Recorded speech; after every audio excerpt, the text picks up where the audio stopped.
Hi, Guelph Moms. It's Tamsen. Welcome to the Tamsen Connects Guelph Moms podcast.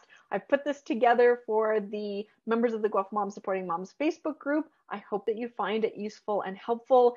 I'm connecting members of the group with each other and with resources and with fun ideas for things like self-care and keeping kids busy while we're trying to work from home, where our kids might be, we might be homeschooling, our kids might be homesick. So I hope you find this helpful. If you would love to suggest another topic, get in touch with me, give me feedback. If you'd love to be a guest, you can always contact me through the Guelph Mom Supporting Moms Facebook group or private message me on Facebook. And you could also reach me through email, tamsen@tamsenconnects.com. So I hope you enjoy the episode. Welcome. All right. Hi, Guelph Moms. This is another episode of the Tamsen Connects Guelph Moms podcast. I have Beth Charles with me. I will give her a second to introduce herself. But I'm going to ask, what is something you like? You are a grandmother, you said, of 4. So what is something you like about being a grandmother in Guelph? Well, my grandkids walk on water in my life, and that's the joy of being a grandparent. No matter where I am. I've got 2 grandkids in Hamilton that come up here. I've got 2 kids on the West Coast that I go out there. So when the Hamilton grandkids come up, I take advantage of all of the trails that are around, all of the ponds. Both of these grandkids are into turtles and snakes and anything outdoors. We go on lots of bike rides. We have Y memberships, which we used before the situation started, and just generally taking advantage of the open spaces that are available. Okay. Oh. Yeah, I love it too. Our house actually backs onto green space. It's so nice to have the green space and the paths. Yeah, it's totally awesome. Yes. We still try and get out for walks every day. So yes. Lovely. So can you just take a couple minutes and tell us a bit about what you're doing? And we were probably going to talk about romantic relationships and struggles these days. So you were telling me that I know you let us know about your coaching and you're saying you officiate at weddings, which sounds fun. Sure. Okay. Sorry about that. We got interrupted. We'll just slice it a little bit. Okay. So you were telling us about who you are and what you do. Sure. My name is Beth Charles. I live in Guelph. I've lived in Guelph for, how old is my son? 30 years now. And I recently retired as a vice principal with the Upper Grand District School Board. And I've spent my entire teaching career helping kids. I worked with more of the disenfranchised youth, street youth, kids in custody and treatment and behavior mental health. And when I retired, I wanted to use those skills to do the same thing for helping adults get to where they want to get to in their lives. And so I did a significant amount of training in the field of neuro-linguistic programming, and got all of the certifications to the place where I am now. I'm also a trainer of these skills as well. And I've done a number of training sessions over the last couple of years for people that want to learn more about how the brain works and learn more about how to have a more fulfilling life and how to overcome obstacles in their lives. And that has put me into a position of really being able to provide support for people who, 1, identify within themselves that something needs to change, and 2, are able to reach out and ask for support in making the change. And a lot of people don't get that far. They live in their lives and they think that, well, this is the way it is. This is the way it is. And they try to power through it. And our thinking, our brains have so many different patterns and habits and beliefs and past experiences that get in the way of us doing what it is that we really want to do. But a lot of people don't recognize that. Yeah. So people that come to me have an understanding, or at least a desire, that they want to make change. And together we determine what is the change, what is the focus required, what's getting in the way. We clean that up, and then we work on how to get to where it is you want to get in the future. So I work with people doing that. And then on the side, I am actually certified to do weddings in the province of Ontario through the Canadian International Metaphysical Ministry. So I'm actually a reverend, Beth. Ooh. And I've been doing weddings since last spring, every weekend. Small, intimate gatherings in people's, for the most part, in backyards, in houses where the numbers are appropriate. And I've been having an absolute blast doing that. I've been doing that throughout Southern Ontario. And that has been a wonderfully fulfilling activity to do. Cool. Yeah, and it was interesting you saying people are still getting married.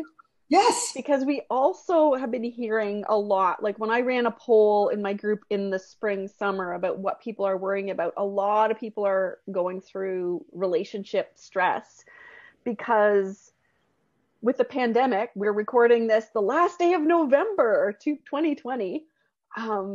Tomorrow is December. Isn't that weird? And I think most of us have experienced that when we're undergoing stress, adding more stress onto it just makes things even harder, right? So there's a lot of people looking at separation and divorce and have just struggling in their relationships right now. So it was interesting when you said you're marrying a whole bunch of people, that we can talk about maybe some things, and it ties into your coaching as well. Like, how can you shift a relationship that sucks right now? Well, I'll tell you, you have to shift the individual first. You bring what you have as an individual to the table, and so does your partner bring it to the table. And that comes with all of the good, the bad, and the ugly. And that's your own stuff, right? And then you put another layer on top of that of confinement, of restrictions, of change in expectations, change in roles. And this is what's happening, right? Yeah. And the response I have to your question, Tamsen, is this needs to be sorted out. This needs to be sorted out on an emotional level. Mm-hmm. And then this can happen more easily, regardless of the external situations going on. When a person feels good about who they are and what they're doing, they will have a natural resiliency that they're able to respond to the external forces that are placed upon us. Okay. Yeah, I mean, you didn't even mention, but one of the other things is financial stress, right? A lot of people are experiencing more financial stress because of the pandemic. A lot of people have lost their jobs. And I don't know if it's true anymore, but I've heard like that's one of the things most married couples fight about, or most romantic couples fight about, is all the finances. So you've got all that on top of it. And then sometimes there's a huge shift when couples have kids. Absolutely. It's all about change in expectations, change in roles that we're not prepared for. Mm-hmm. And we bring to the table who we are. And then these circumstances change, and all of a sudden we don't know who we are. That's not safe. I'm afraid of that. I want to go back to who I am. And you bring that to the table, and it's not working. Yeah. So stress is stress, whether it's parenting, finance, relationship. Stress has the same effect on our body. And what it does is it reduces our capacity, reduces our resources to problem solve. We all have the skills and abilities within us. We all have the resources within us to deal with the ups and downs of life. What's happening is the barriers that are in the way, the barriers of past beliefs, past memories, past habits, expectations, are getting in the way of us accessing those resources to deal with life, because life has its ups and downs. Yeah. And it's how we operate in the downs to get out that makes us who we are. Now, that's a challenge for a lot of people. Mm-hmm. And there's still a stigma around reaching out for some help with that. Yeah. And so people get stuck. They get stuck in their role. They get stuck in their expectations. They get stuck in their model of the world, mm-hmm. and have a problem moving forward when adverse situations occur. Yeah. So I think, I don't know, I've heard people say, awareness is the first step to any sort of solution to a problem, right? And I think that's part of what you're talking about. And I know from cognitive psychology, we all have filters. Yes, we do. And we can't not have filters, but sometimes our filters are not helping us and we can shift them a bit, right? Most of the time they're not working for us. Here's the deal. We get millions and billions and trillions pieces of information bombarding us all the time. And we have to choose which ones we're going to pay attention to. Consciously thinking we're going to pay attention to this, this, or this. Well, the rest of it still is coming at us. Mm-hmm. So our unconscious mind deals with that. And there's filters there of your memories, emotions, beliefs, past situations, past experiences that is filtering information that we're not even aware of, and it's filing it. So all of this stuff, because we can only deal with 7 or 8 at a time, but the rest of it's in there. And it's just kind of like, this is where the, no, you can't, no, you're not worth it. No, you're not good enough. No, remember this. No, that's not going to work. And that's what happens is with all of this information. If we're consciously aware of something, that's great because we can focus on it. But the rest of the stuff is going in unconsciously. And it's just building up this massive database of information. Some works for us, a lot doesn't. Mm-hmm. Agreed. And I think it's interesting too that you were talking about being willing to ask for help. Oh, totally. And I'm just doing, I'm doing a lot of investigating of stories because my son is, for people who don't know, my son is 9. We're doing online school, and storytelling is something that is part of what they're trying to learn in school. And it's interesting that he can answer questions about stories in a way he can't about other things. Or if you put something in the frame of a story, it makes more sense. But we're all the heroes of our own story, right? But we're also given, part of the message I think that we're given is that it's weak to ask for help. We're supposed to be able to do everything all on our own, or there's something wrong with us, right? But in every really good story, the hero needs help. Or it would be a really boring story. Like, look at Star Wars, right? Like, Luke Skywalker needed Ben Kenobi and Yoda, right? All these people and all the people who helped. And I don't think there aren't many good stories where the person can solve all their problems on their own. No, and this comes from a past history of Stoicism. Depending upon your generational background of protecting self. Okay. I can take care of myself. I can do everything I need to do. Chin up, stiff upper lip. Yep, I'm not going to be open or vulnerable to attack. I'm going to stay right in here because everything else out here is kind of scary. Mm-hmm.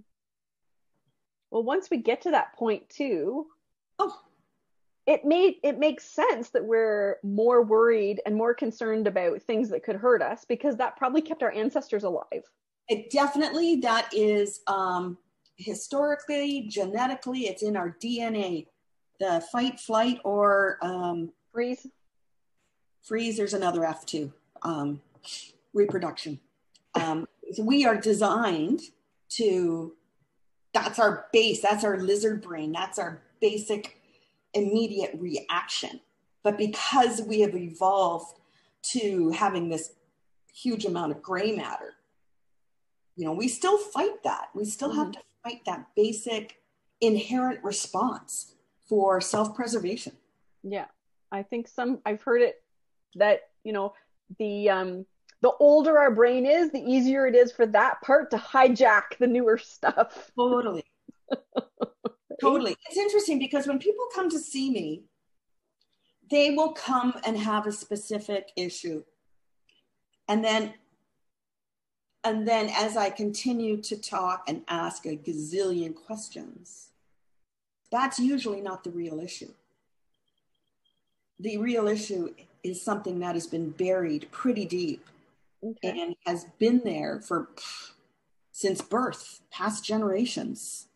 And when people realize that and they can go, oh, okay, so it's back there. And then the question is, well, how do you get back there? What do you mean? It's in the unconscious mind. It's in the subconscious mind. What? See, you don't even know what's in there. It's a pretty big flipping database. You don't know what's in there. All you know is that there's a repeating pattern of behavior that's not working for you in your current life. Mm-hmm. So it takes a very skilled practitioner to be able to help you access safely all of that stuff that's in there. And the coaching modality that I use allows for a person to not have to retell their story. Some people are really anxious about going to get any kind of intervention because they've got to tell their story over and over again. And that's not the way it is with the modality that I use. So it allows a person to kind of relax. And then I work my magic helping that person figure out what's in there. And if it's not working for them, I help them to minimize the negative impact of those particular beliefs, decisions, experiences. Okay.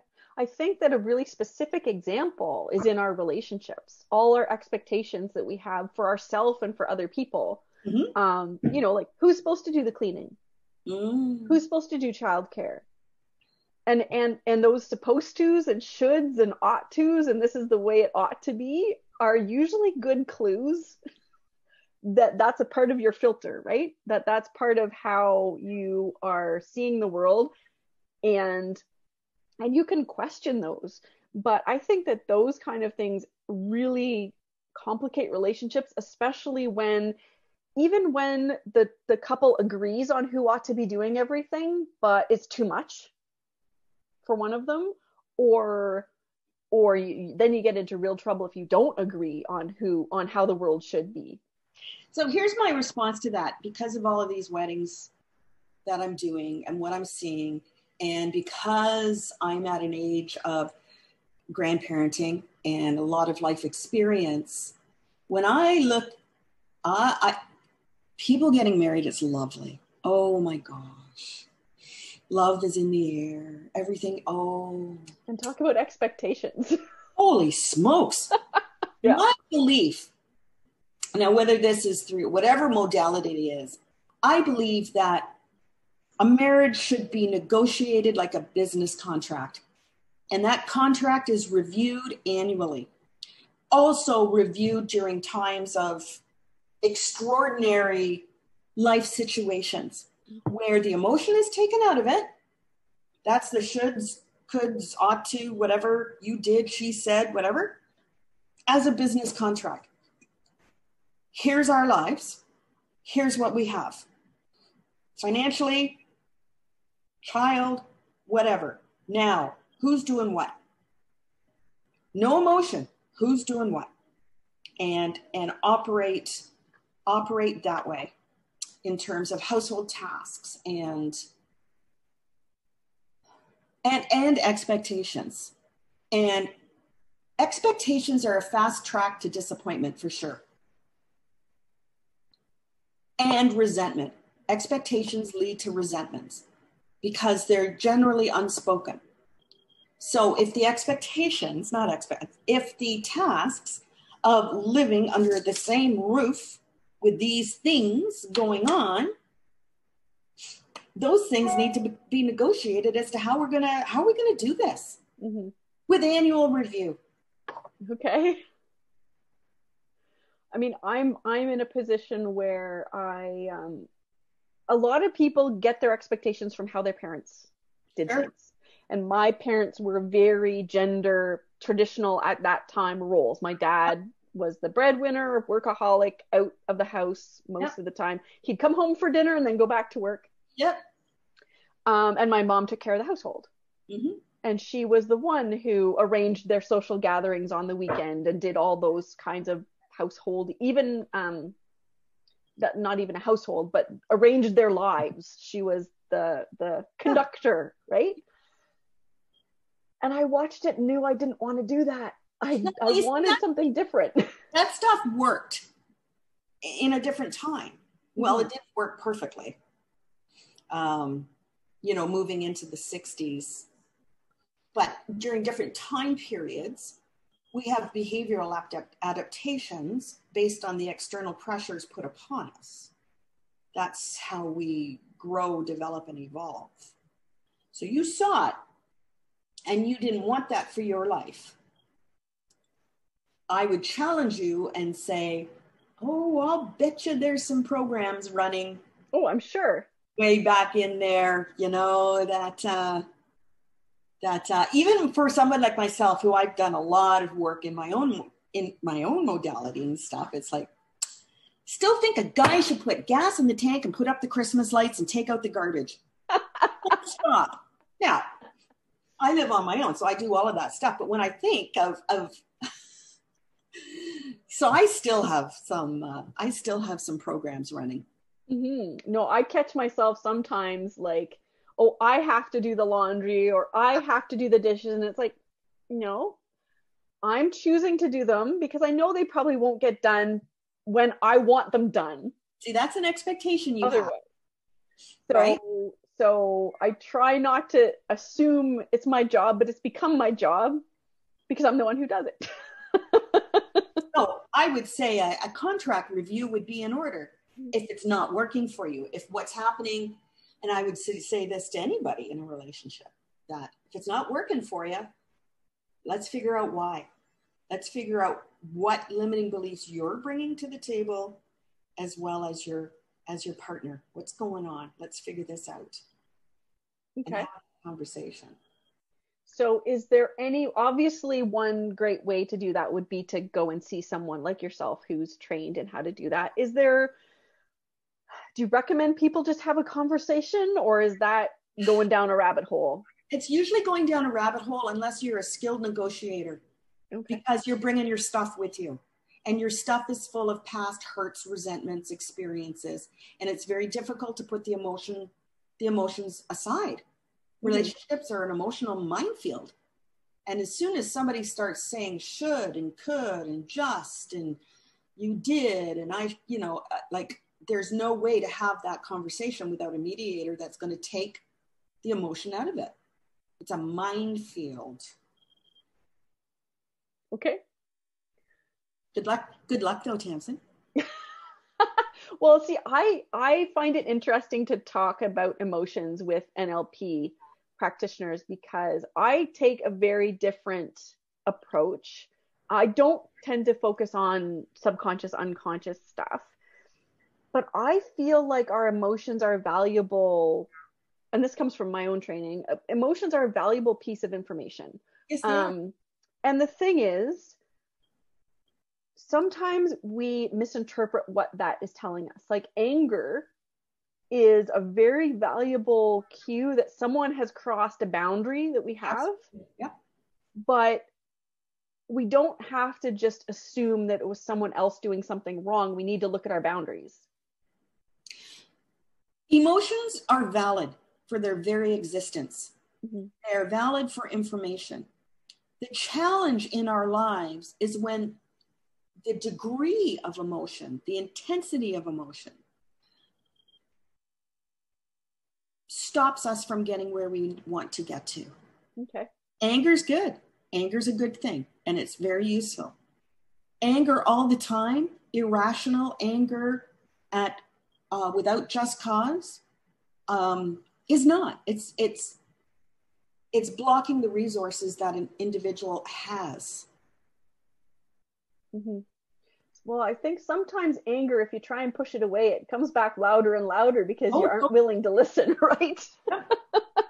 So it can seem irrational, but that's because you weren't listening and you're pushing it away.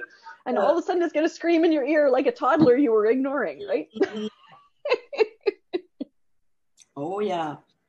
So what you're talking about is reminding me of some of the stuff I've read about difficult conversations. And I think difficult conversations, like you can talk about the logical fact stuff of who should do what. And then you get to the emotion, like you're saying, and it can be from the past. It can be all sorts of where is that coming from? But a deeper level, which you might be able to help people get to, because it's a level that we really have to work hard to get there, is about our identity. And your identity is a belief that you hold. Yeah. And that belief has come from your interpretation of the world throughout your entire life, whether you know it or not. Yeah. Well, I mean, what makes a good partner? Are you a good partner? What makes a good parent? All of those things are really close to, the more we care about them, probably the more central they are to our identity. And our identity colors how we see so much of the world that that's right. You probably need help. Yep. To even see what it actually is. Because you've said before, that's just the way the world is. That's just the way things are supposed to be. And we are only in control of how we react to the circumstances of the world. However, our degree of reaction, of how we react, is dependent upon all of those patterns and limiting beliefs that we have consciously and unconsciously. We are in charge of what we do. We just don't grab that power and run with it. Okay. So we should probably wrap up our conversation in a minute or two. I just kind of want to recap. I know you've said some valuable kind of action item sort of things people can take away from this. So, actually look at tasks in your relationship and who does what, and treat it a bit like a business. We have things we have to do. Who's going to do what, without hopefully getting into a raving fight about it. Do you have any, obviously, if you feel like things are just not the way they're supposed to be, you might actually want to question and get into those things through coaching or some actually realize that is what might be going on. I'm curious to ask you if you have another nugget or two. What are some of the things with marriages you see? Is there something that people do that works really well, and maybe something that people do that doesn't work very well, or just what comes to mind? What I see is a lot of borderline codependency with people. It's important. I'm going to draw this out.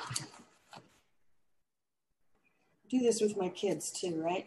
So here's one person, here's the other. Okay. You get together in relationship, and sometimes what happens is you get this, where there's so much overlap, and here's what's left of you as a personal human being, and here's what's left of the other person.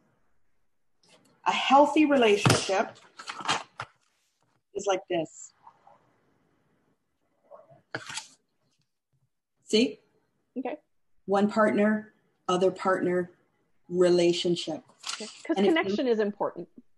And this relationship takes effort from here and here. It has to be fed.